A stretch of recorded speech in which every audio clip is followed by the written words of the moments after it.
So from an Eastern medicine perspective, yin and yang work together within the body. We have both, but they can sometimes get out of balance, they can get deficient or in excess, depending on what we do, what we eat, how we're living, basically. Today we're going to concentrate on excess heat in the body because I want to talk about something that I think is really important. So we live in a society that's very high strung, as we know. We're always on the go, we're always doing things, we're always hyping ourselves up on caffeine to stay awake. We never stop, we never rest. From an ancient medicine perspective, not always the best method to live for our health, our well-being. Because I'll give you the quick breakdown here. You have yang, you have yin. Yang has a lot to do with activity, movement, qi, your life force, upward, outward movement.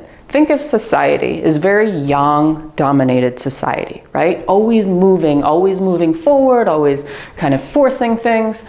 Yin, on the other hand, has to do with contraction, coming back in. Has to do with blood and nourishment, our essences inside our body. Yin is what anchors our yang down. So when we don't have enough of this, it's going to affect this eventually. But here's the catch. We exhaust ourselves by overworking. But then what do? Do we rest?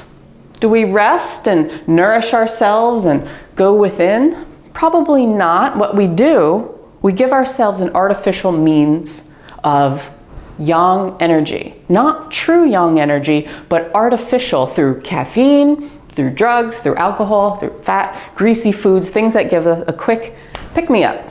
And we think, ooh, I have more energy, I have more yang energy. But what we're actually doing is depleting this further. So we get that little bit of instant energy, thinking that we have more of it, but that's through artificial means. So we're actually depleting our yin. And we're going to eventually create an environment internally where we're going to start to have problems. So just to give you a quick summary here. So yang energy. So if we're eating a lot of fat, greasy foods, we're doing a lot of things, we're adding heat to our system, where we're not drinking enough fluids, or we're drinking a lot of alcohol, caffeine, all kinds of stuff. It can create an environment of excess heat in the body. But we can also have something called deficiency heat. And deficiency heat is basically from not enough yin in the body, not enough essences, not enough fluids, not enough yin to anchor the yang, and heat rises. But it's an empty heat, we call it in Chinese medicine.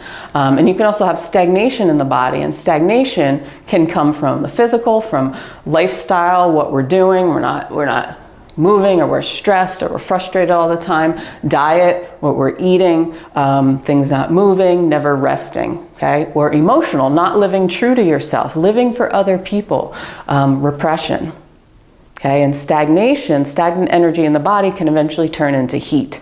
So the three of these, or more the excess heat and deficiency heat, excess heat is more, all of these symptoms are similar, but think of excess heat as like hell on fire.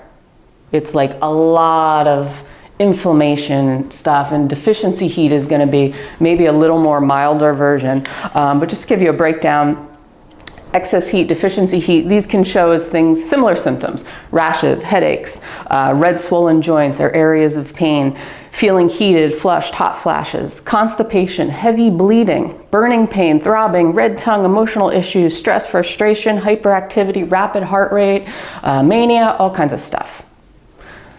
Heat symptoms, right? Think of red, blotchy rashes, all kinds of stuff showing up. So they can be similar, but think excess heat is a little more forceful, I guess, than deficiency heat, because deficiency heat's from a lack of fluids. So, it's this balancing act, like I said, and the recognition of taking charge and responsibility of your own health and well-being. So when you have something like pain, when you have red swollen joints, when you have hot flashes or digestive issues, dry stools.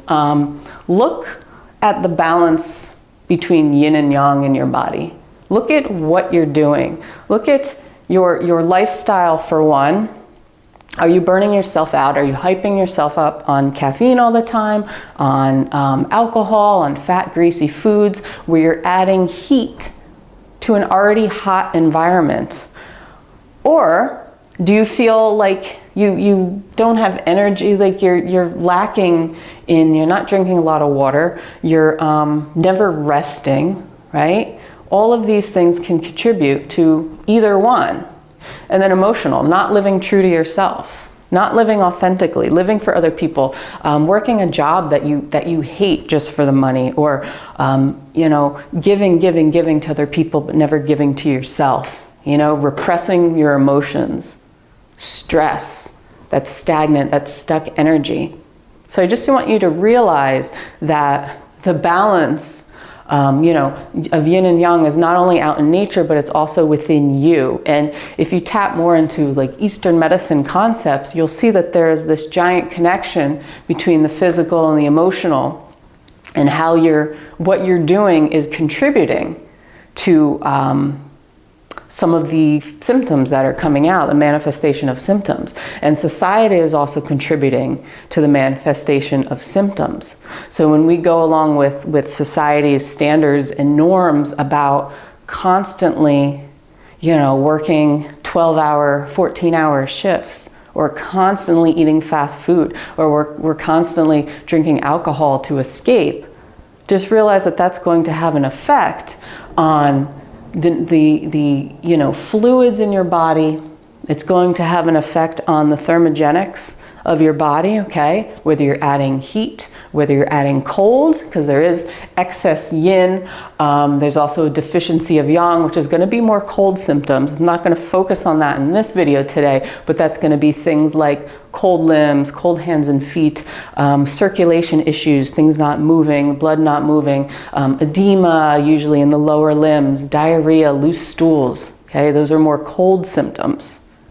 But I think our society, we place so much importance on this moving energy that we're depleting our general nourishment. And that's why we have to take charge of our own health and pay attention and make sure we do rest and recharge instead of doing it in only artificial means. And that's going to help you out. So anyway, I hope this video was helpful for you. If you have any questions, please let me know what you think. Hit that subscribe and like button, and I will see you on the next video. Peace.